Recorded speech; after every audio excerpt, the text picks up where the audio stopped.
Hello everybody. In our previous lectures we have studied about introduction to op-amp, that is operational amplifiers. Now coming back to parameters of operational amplifiers. The first parameter is open loop gain, that is gain without feedback. Therefore it is called open loop because there is no feedback network in the amplifier. I can show that using a diagram. Like here I am drawing it a small diagram. Here's a inverting as a non-inverting terminal. We give a feedback like this, right?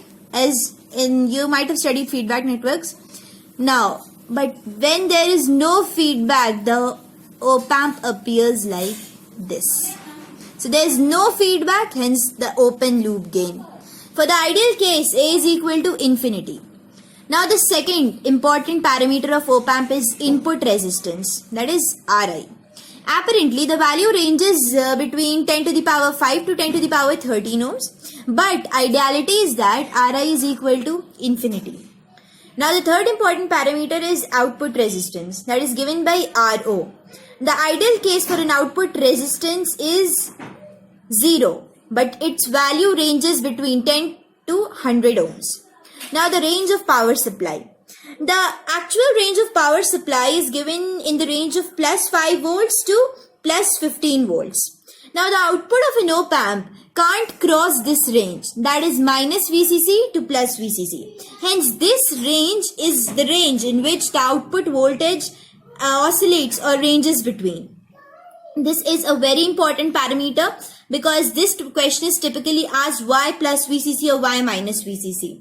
So the output of an op-amp cannot cross this range of supply voltage. This means output voltage ranges between minus VCC to plus VCC. I have given it by an equation where V0, that is the output voltage, is less than equal to plus VCC and V0 is greater than equal to minus VCC.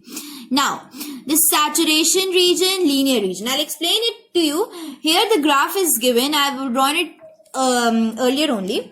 It gives the graph. There is the axis. We basically know x and y. The x-axis are denoted as the output voltage V0, and the y-axis, that is the perpendicular axis, given by VCC, that is the maximum or the minimum voltage. Plus VCC, as I've told in the previous lecture, it is the maximum voltage an op-amp can withstand, and minus VCC is the minimum voltage an op-amp can withstand. This is a straight line. This shows there is a linear region. I've already written.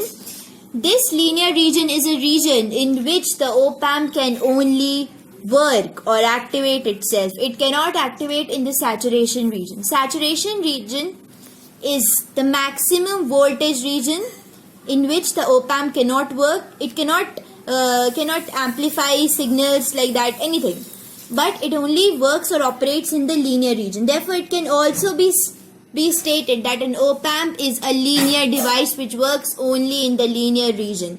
It does not work in the saturation region when the voltage becomes equal to plus VCC or the voltage becomes equal to minus VCC.